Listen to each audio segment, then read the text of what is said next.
Hey y'all, welcome to the weekly live cast for radical nonviolent revolutionaries of every sexual and gender identity. Now, as a reminder, if you would like to check out other aspects of our weekly worship service, you can look at our Facebook page throughout the week and you will see the poetry and the songs posted there. And we are doing that so that we can give you the ability to customize your worship experience because we're a diverse community with different needs. And if looking at my bearded mug ain't your thing on Sunday mornings, I don't blame you, but the audio is available via podcast. So just go to Apple Podcast or Spotify, look up Revved Up Theolitics and subscribe. Smash that like button and also leave a review if you could. Now, we are doing something really exciting today. We are going to be talking about one of my favorite books in the Old Testament. We only have a few more deep dive dialogues before we complete our walk through the Old Testament, aka the Hebrew Bible. Now, over the last year, if you're new, we've been talking about the Old Testament using Professor Christine Hayes' curriculum from Yale University. And you can watch all of Christine Hayes' lectures on YouTube. They're absolutely free to catch up if you are just now joining us so we can all be on the same page. And I highly recommend that you do so because she teaches the Hebrew Bible from a Jewish perspective, not from a Christian perspective. And it's far more enlightening and eye-opening, and there's so much historical goodness packed in her lectures. So I definitely recommend it. Check it out.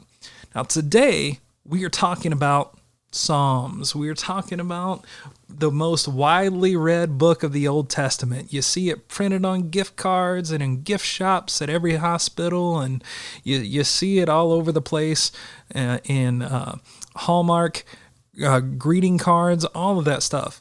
And the Psalms are often on these items because they're understood to be poems that are either in reverence to God or that are positive prayers of encouragement. For example, one that you see often on gift cards or on greeting cards is Psalms 9, and it says this: I will give thanks to the Lord with my whole heart. I will tell of the Lord's wonderful deeds. I will be glad and exalt you, God. I will sing praises to your name, O Most High. But it doesn't stop there. And before we go any further, I need you to know that understanding the Psalms as merely words of positive inspiration, it's simplistic and it's an erroneous view of these texts because it doesn't capture the extremely diverse set of emotions that permeate throughout Psalms. If we read the text immediately following those passages that I read to you a moment ago, you will see exactly what I'm talking about. It says this: when my enemies turned back, they were slaughtered before you. For you have maintained my just cause. You have sat on the throne giving righteous judgment. You have rebuked the nations. You have destroyed the wicked. You have blotted out their name forever and ever. The enemies have vanished before me in everlasting ruins. Their cities you have rooted up and rooted out. The very memory of them has perished.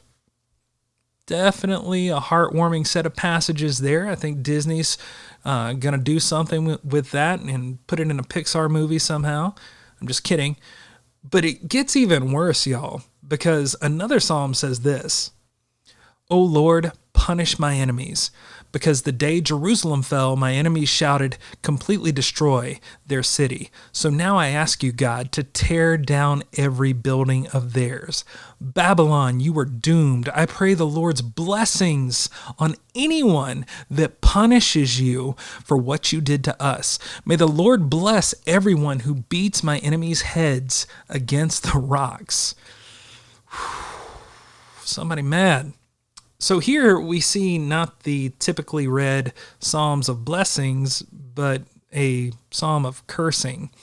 The range of emotions in the Psalms are all over the spectrum of the human experience and human expression. You've got reverence, adoration, tranquility, peace, charity, love, frustration, anger, disgust, and hatred. They're all equally expressed throughout these poems. And this contention didn't just extend to the enemies of the psalmist, it was also extended to God. Psalm 44 says this: "In God we have boasted continually. And in God we will give thanks to your name. Yet you, God, have rejected us and abased us. And you have not gone out with our enemies. You made us turn back from our foes, and then our enemies received spoil. You have made us like sheep for slaughter, and you have scattered us among the nations. You have sold your people for a trifle, demanding no high price for them in return. You have made us the taunt of our neighbors, the derision and scorn of those around us. You have made us a byword among our own lands and in these nations. We are now a laughingstock among the peoples. All this has come upon us, yet we have not forgotten you or been false to your covenant. Our heart hasn't turned back, nor have our feet departed from your way, yet you have broken us in the haunt of jackals and covered us with deep darkness. Because of you, God, we are being killed all day long and accounted as sheep for the slaughter. Rouse yourself, wake up. Why do you sleep on your creation? Y'all, somebody is pissed at God. And the reason for some of these conflicting ideals within Psalms is likely because the book of Psalms is a composition of text with various different authors. It certainly wasn't written by David, who most likely was a fictional character, even though that is often taught in church. But we see here that some of the psalmists believed that Israel would be punished for their own wicked ways, and then some psalmists believed that God had abandoned them unjustly and that Israel had done nothing wrong. In other passages in the Hebrew Bible, they even go on to question whether or not God existed at all. And this is also true for the New Testament, by the way. So I know Christians have a tendency to think that their testament is superior, but there are plenty of times the disciples doubted what Jesus told them and who Jesus was.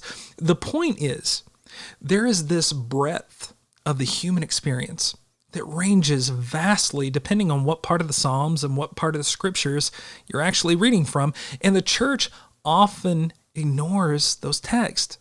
And they do themselves and their congregants a grave disservice by erasing these prickly passages from their weekly readings and shunning passages that promote doubt of things that are spiritual. And they do this all for the sake of inducing their own religious beliefs and protecting tradition, which in a lot of ways is just dead people's baggage. And in my opinion, these texts, that's where things get good in the Scriptures, because it tells us what it means to be fully human. Now, a few live casts ago, I got a little bit of pushback because we discussed that ill feelings and ill wishes to our enemies are not unbiblical, because biblically, inflicting harm physically is what is sinful, not wishing people poetic justice for their corruption. That's utterly harmless, especially in the case of tyrants like Trump, and those feelings are often validated for people like Trump. But maybe you aren't just angry at Trump. Maybe you're pissed at God. Maybe you're angry at God for not dealing with all the evil that permeates in the world and the climate crisis. And if God exists, and God is a loving, good God, then how could this being that is all-powerful allow such tragedy to continue unchallenged? Maybe you're not even sure if God exists because you've prayed for miracles and you've seen little to none in your lifetime. Or maybe you're further down that path. Perhaps you're certain that there is no God, and you loathe religious institutions that sow extremism and that brainwash the masses.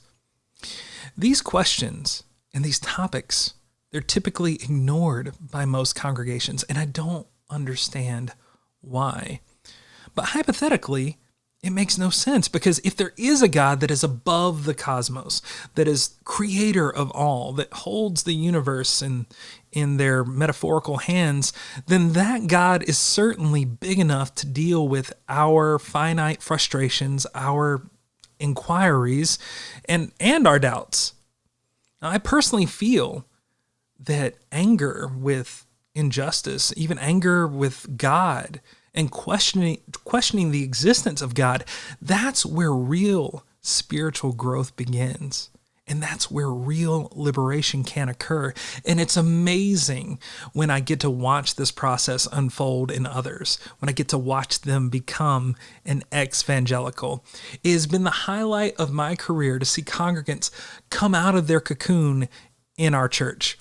Just watching them experience new life, free from the bondage of religious institution and spiritual manipulation, it just makes my heart sing. And oh, how I wish the process stopped there. Because after they start questioning whether or not God exists, they start asking other questions too, like, if the church is not the only place that I can encounter God, or if God may or may not be real, or if there is or isn't an afterlife, do I really need to be in the church? And sometimes, no matter how much I like it or not, the answer is no. They don't feel like that. And I don't know why it surprises me that people come to this conclusion. Like, I constantly preach every week that people don't need the church to find God, and that God is in our action, not in religion. And then, like a dumbass, I'm surprised that someone actually heard me. Like, there was a microphone in front of my face the whole time, and I'm shocked that someone was listening. And then I'm tempted to be like, I didn't mean leave our church.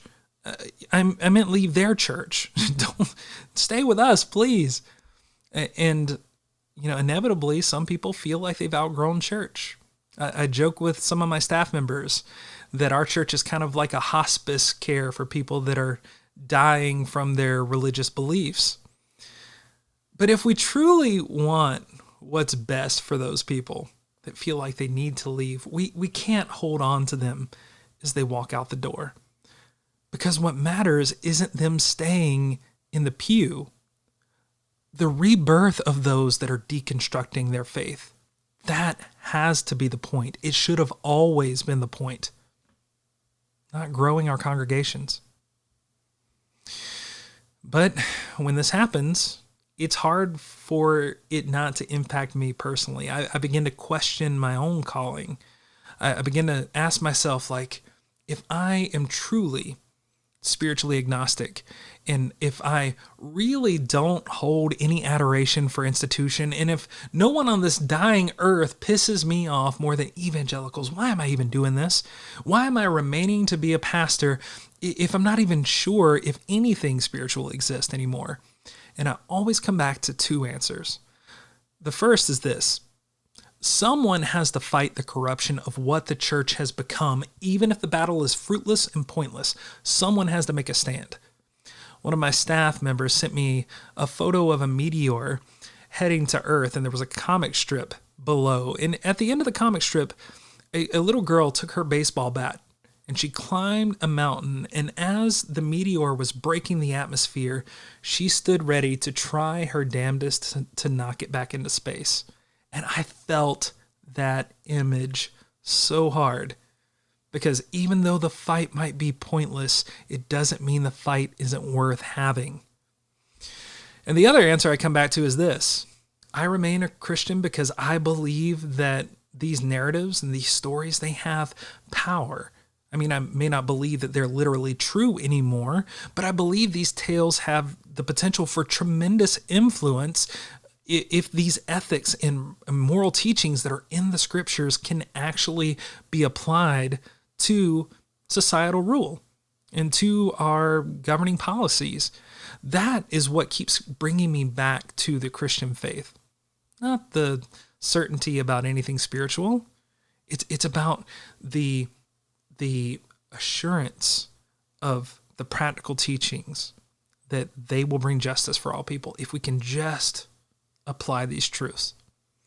Because I believe that movements for justice and creating a community that embraces all identities and that supports others through difficult life transitions is something to cling to regardless of whether or not I believe there's anything significant in Sunday morning rituals. And there's this elation that I can't forget in my own spiritual journey of when I personally was liberated from dogmatic theology. It was one of the best things that could have ever happened to me, and it's worth spreading because I found some bread, and it's good. It's good bread. But that requires sacrifice. And that sacrifice is that we most likely won't have the biggest turnout in our online community because people may come in, they may get the reassurance they need that they actually don't need church to find God, and they don't need church to be a part of the movement of the church. And they may walk out the door, but I'm convinced that this is going to yield happier congregants and more fulfilled lives if we hold true to this fact. We don't need tradition. We don't need religion. We need action, and we need a place to belong. So regardless of where you are, whether you're questioning God's existence or whether you just have questions about God in general, and no matter where your doubts lead, just know that as long as we leave our hearts and our homes open to fellow revolutionaries of all identities, regardless of whether they stay in our church or not, we can make a lasting impact for justice together, because that's the kind of community, that's the kind of church that this broken world has been longing to see. So if you've outgrown church, know that as long as there is breath in my lungs, which allergies are acting up today, there's not much, but as long as there's breath in my lungs, this community will not hold your growth against you. Tune in next week for some more heresy and some good mischief. And in the meantime, keep questioning, keep growing, and keep shedding the bullshit. Love y'all. No justice, no peace. And now, may the revolution of Jesus go with you wherever it may send you. May it guide you in healing this wasteland and protect you through the storm. May it lead you through this world seeking the justice it demands for you and for others. And may it bring you home preparing to continue love's mission beyond your doors. Grace and justice to you.